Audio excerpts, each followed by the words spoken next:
Oke, assalamualaikum warahmatullahi wabarakatuh. Izin memperkenalkan diri, nama saya Dika Primastia dengan NPM 22311045 dari kelas SI GAP 1. Nah, pada video kali ini saya akan menjelaskan tentang materi yaitu manajemen proyek sistem informasi.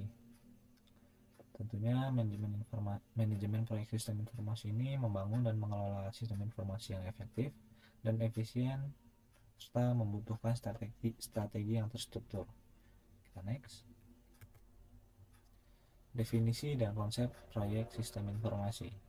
Definisinya adalah usaha terstruktur untuk mengembangkan atau mengubah sistem informasi yang ada dengan tujuan tertentu, dan konsepnya adalah menggabungkan teknologi, proses bisnis, dan sumber daya manusia untuk menciptakan informasi yang memenuhi kebutuhan organisasi.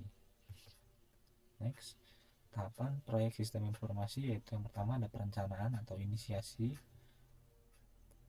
menentukan atau menetapkan tujuan, lingkup, dan persyaratan proyek. Yang kedua ada analisis kebutuhan, yaitu menganalisis kebutuhan pengguna dan menentukan persyaratan sistem.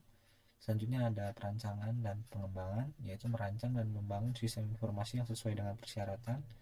Selanjutnya ada implementasi dan pengujian, yaitu menerapkan sistem baru dan mengujinya untuk memastikan berfungsi dengan baik.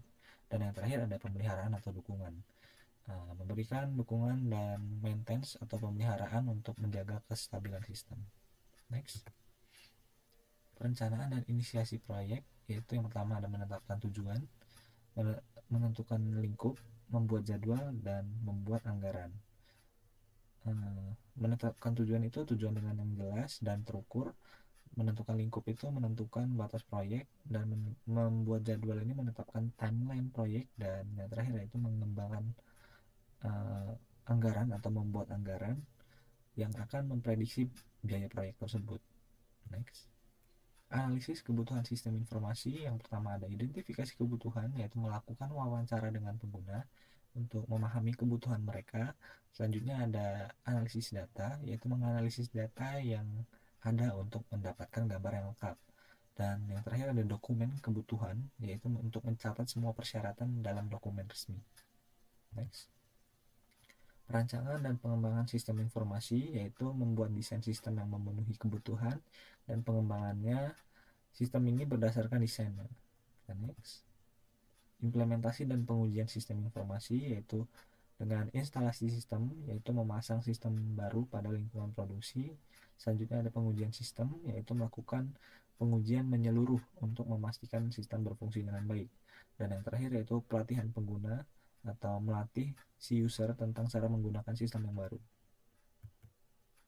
Dan selanjutnya ada pemeliharaan dan dukungan sistem informasi, yaitu yang pertama maintenance rutin atau pemeliharaan rutin, melakukan update dan perbaikan sistem secara berkala, yaitu yang kedua ada dukungan teknis, memberikan bantuan kepada pengguna jika mereka mengalami masalah, dan yang terakhir yaitu peningkatan sistem, yaitu meningkatkan sistem berdasarkan umpan balik pengguna. Dan next, manajemen risiko proyek sistem informasi. Nah, yang pertama ada identifikasi risiko, yang kedua ada analisis risiko, yang ketiga ada perencanaan mitigasi, dan yang terakhir yaitu pemantauan risiko. Dan next, studi kasus penerapan manajemen proyek sistem informasi. Yang pertama ada sistem e-commerce, yaitu menerapkan sistem e-commerce untuk bisnis retail online, dan yang kedua ada sistem informasi manajemen, yaitu mengembangkan sistem informasi manajemen untuk sebuah perusahaan manufaktur, dan yang terakhir ada sistem pembelajaran online atau SPADA, mendesain platform pembelajaran online untuk lembaga pendidikan. Oke, mungkin itu saja yang dapat saya sampaikan, kurang lebihnya mohon maaf atas ucapan dan penyampaian saya. Wassalamualaikum warahmatullahi wabarakatuh.